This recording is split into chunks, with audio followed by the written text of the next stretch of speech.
This has to be easily one of my favorite Star Wars books.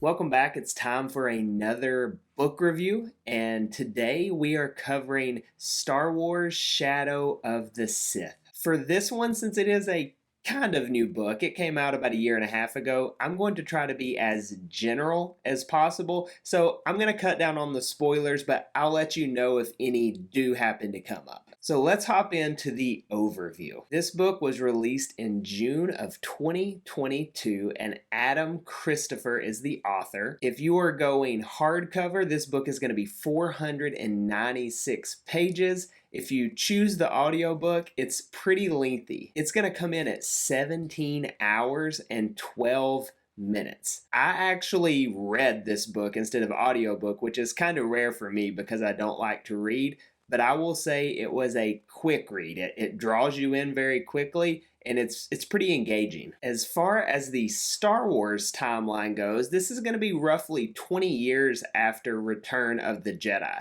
So you could even call this a prequel to the sequels, if you will. I do think if you are someone who is not a huge fan of the sequel trilogy, maybe some of the continuity or consistency issues that they have, this book may help that for you. It's a pretty good book. It closes a lot of the holes that we just don't understand from those films, so definitely don't shy away from it if you're not a sequels fan. I think this is a great book, and it captures a lot that Star Wars fans will enjoy. I'm going to hit a lot of the high points that I really enjoyed, but again, I'm going to stay general, try to stay as spoiler free as possible, but I'll give you warnings if I think you need it. The entire premise of this book is Luke Skywalker is having these visions, these dark visions, and they're very troubling. And so he keeps having these dreams over and over, and he senses this growing darkness. So that kind of drives the plot of this book, this growing darkness in the galaxy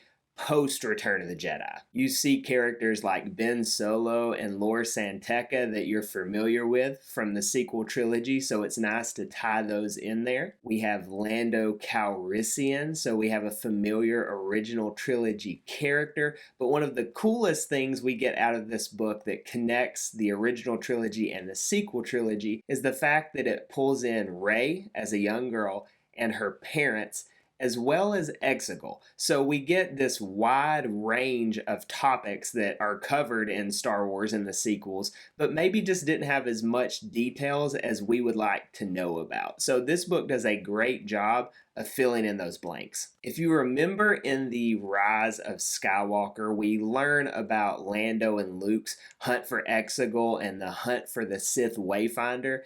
This book covers that entire storyline. So I think reading this and watching episode 9 makes that movie a lot better, and I'm not a fan of that movie. So if that tells you anything, this book's going to give you some information you need. Lando is essentially on the look for his lost daughter. He has been for years. That is covered in episode 9, so that's not necessarily spoilerish. We know he had a daughter that he lost to the First Order. He's on the hunt for her, and he comes across these people talking, and eventually it turns into Luke and Lando chasing Ochi of Bastoon that we see in The Rise of Skywalker. We know that Ochi is chasing Rey and her parents. At the same time, all of this darkness is kind of going on that Luke's having to deal with. So it does kind of blur the lines between these two plot points. I would say that may be my only complaint, because it does maybe not balance that as well as it could, but I think it flows okay. It's not anything like, oh, I wouldn't read it again because of that, but just maybe one minor complaint. But throughout this story, Luke and Lando, they're chasing Ochi. Ochi's chasing Rey and her parents. We learn how Rey's dad got off Exegol. We learn what's going on Exegol. We learn how he meets Rey's mom and really what they've been doing this entire time. We learn a lot about Rey as a young child.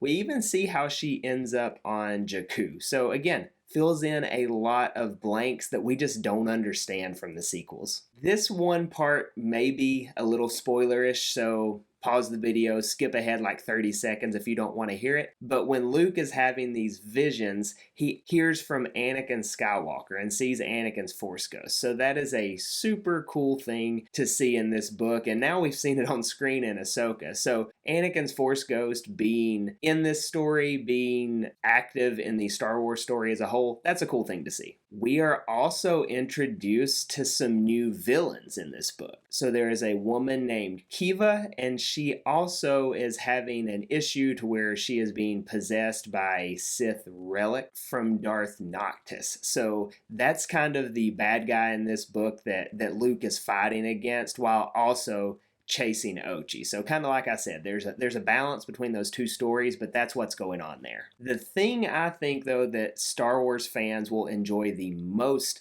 out of this book is seeing Luke Skywalker in action as a Jedi Master. We don't get Jedi Master Luke, but for a few minutes in the sequels, and most people aren't necessarily fans of how that happened anyways. I won't get too far into that, but I will say if you want to see Jedi Master Luke doing Jedi Master things, this book has a lot of it. It's in canon, so take it for what it's worth. This is what Luke Skywalker would have been doing between episodes 6 and 7, and Star Wars fans will greatly enjoy catching up on his story. It also helps you really empathize with Lando and the issues he's having and why he's not part of the Resistance in the sequel trilogy. Overall, I would say this is an excellent book. I just covered a lot of different things. Maybe I talked you into reading it, maybe I didn't. As far as a score for this book goes, I would give it an 8.5 out of 10. My only real issues, like I said, being that maybe it just doesn't juggle the two plot points as well as I would like, but the pacing is excellent, the information it gives us is excellent, does some sequels damage control, if you will. We get some of our favorite characters,